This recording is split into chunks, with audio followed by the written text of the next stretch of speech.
Je viens d'Avignon, je suis avignonnais depuis une petite vingtaine d'années.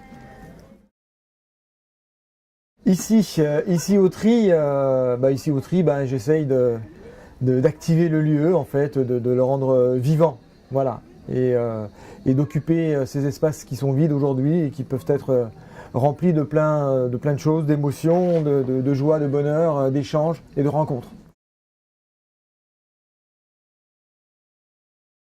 M'amuser, rencontrer des gens, apprendre, vivre avec les uns et les autres, et aussi euh,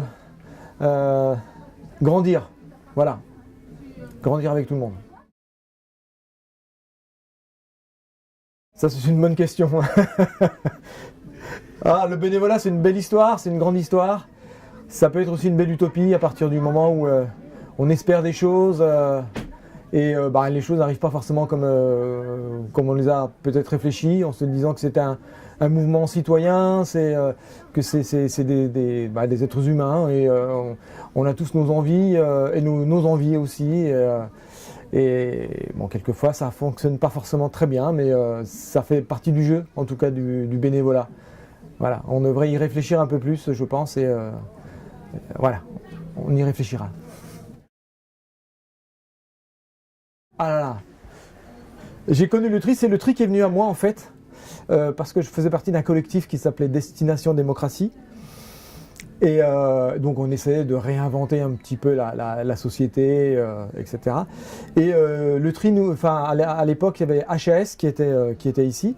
Et HAS était là depuis un certain temps. Ils faisaient de l'accueil de personnes en situation de difficulté, des personnes sans abri, voilà. Et ils étaient dans celui-là depuis quelques années. Ils se sont dit, bon, c'est un lieu qui est tellement grand.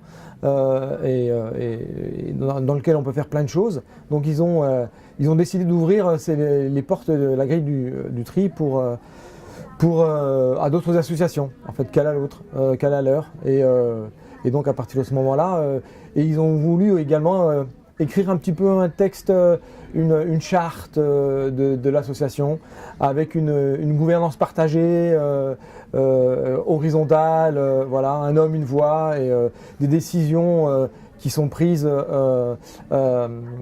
j'ai plus le terme, qui sont prises de façon participative, merci. Et puis il y avait du tirage au sort aussi, ça c'était très intéressant également. Et donc on a écrit, moi je faisais partie du collectif Destination Démocratie, et j'ai écrit un petit peu et participé à l'écriture de la charte du tri et du règlement. Voilà.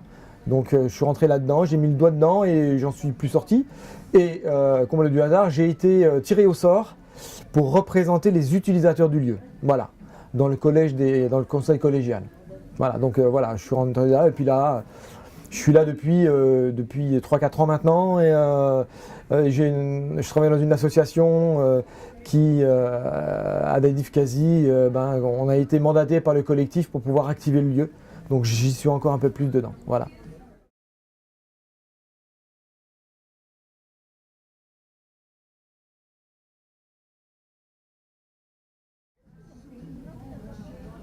Waouh. Moi, je verrais plutôt un collège de sages, plutôt qu'un seul sage. Mais si tu avais à proposer quelqu'un, est-ce que tu aurais ou plusieurs propositions?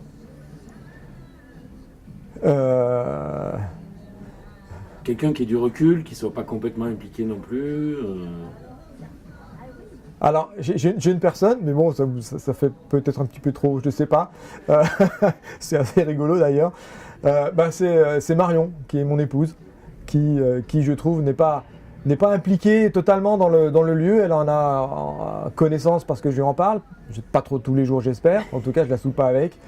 Et à chaque fois lorsqu'on rencontre des difficultés, des choses comme ça, elle a toujours une réponse, un peu de façon un peu reculée, avec une prise de distance. Et je trouve ça assez pertinent. Donc elle participe par mon intermédiaire, en tout cas, à l'évolution du tri. Et donc voilà, elle déjà, oui. Et puis je pense que j'en tirerai quelques-uns j'en tirerai au sort, quelques-uns. parce que je pense qu'on est tous plus ou moins sages. Ah oui. Et la sagesse, on l'apprend.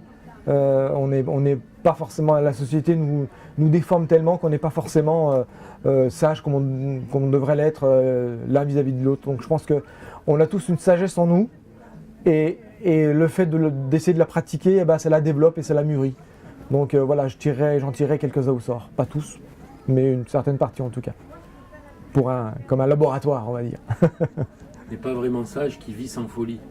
N'est pas vraiment sage qui vit sans folie. Exactement. Et c'est à travers les failles que l'on observe la lumière. Ah, ça, c'était Kéribel qui avait cité Absolument. ça. Merci, Christian. De rien, merci à vous. Ciao, ciao.